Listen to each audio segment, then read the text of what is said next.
À la ferme de Julien, à Pietrebay, dans la commune d'Incourt, on élève des poulets en plein air. Mes parents avaient une ferme traditionnelle, ils faisaient des poulets pour eux.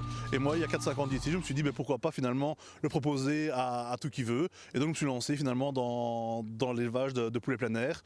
Au début avec 1 ou 2 cabanons, aujourd'hui voilà, il y a 5-6 cabanons. Voilà, c'est un truc qui se développe très bien, c'est quelque chose que les gens demandent, c'est quelque chose qui a son petit succès, donc voilà, je suis content.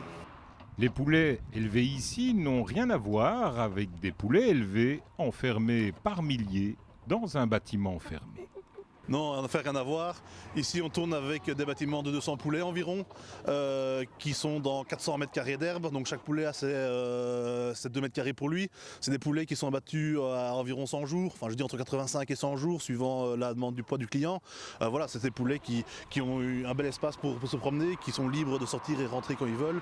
Voilà, on essaie vraiment de faire un poulet différencié par rapport aux poulets de grande surface industriels, je veux dire, qui lui est abattu entre 36 et 42 jours. Nourriture aussi différente.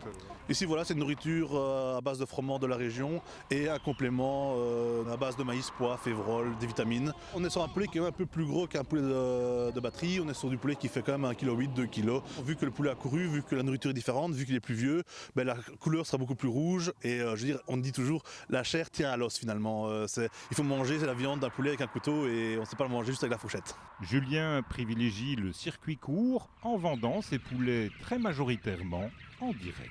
La moitié de la production se fait directement à la ferme chez mes beaux-parents et puis l'autre partie se fait via des revendeurs, c'est-à-dire des bouchers, quelques magasins aux alentours qui en veulent aussi. Mais voilà, c'est vraiment dans un rayon, je dis 90% de mes poulets sont venus dans un rayon de 15-20 km.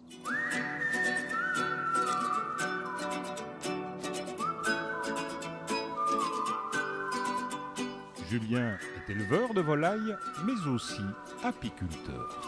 Donc l'apiculture, contrairement aux volailles qui étaient une sorte de famille plutôt, les abeilles c'était une passion. J'ai conseillé 2 ruches, 4 ruches et ainsi de suite.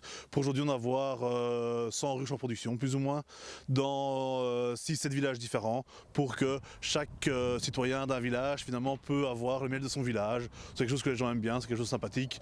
Je ne dis pas qu'un miel est meilleur que l'autre, tout ça un peu différent, mais surtout je pense le fait d'avoir le miel de leur village que les gens apprécient. Ce sont des miels toutes fleurs.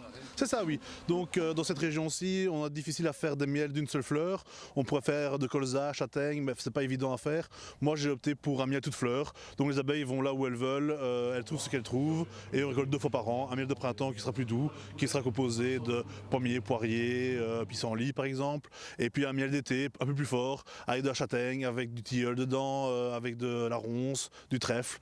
Voilà, c'est un peu deux différentes, mais c'est quelque chose que les gens aiment bien aussi retrouver. Finalement un miel plus doux pour ceux qui aiment moins le goût fort. Et un miel un peu plus fort pour ceux qui aiment vraiment le goût du bon miel, qui a du goût du retour. Ce samedi 30 et dimanche 31 mars, Julien sera présent au marché du terroir C'est bon, c'est wallon, qui regroupera une centaine de producteurs et d'artisans au PAM Expo à Cours-Saint-Étienne. C'est ça, oui. C'est ce miel-là, plus des dérivés du miel. Donc on fait aussi des pains d'épices. Avec ce miel-là, on fait d'hydromel, on fait des chocomiel. Mais donc voilà, le but de C'est bon, c'est wallon, c'est vraiment avoir des produits qui sont faits en Wallonie par des artisans wallons. Et donc moi aussi, c'est ce que je vais présenter.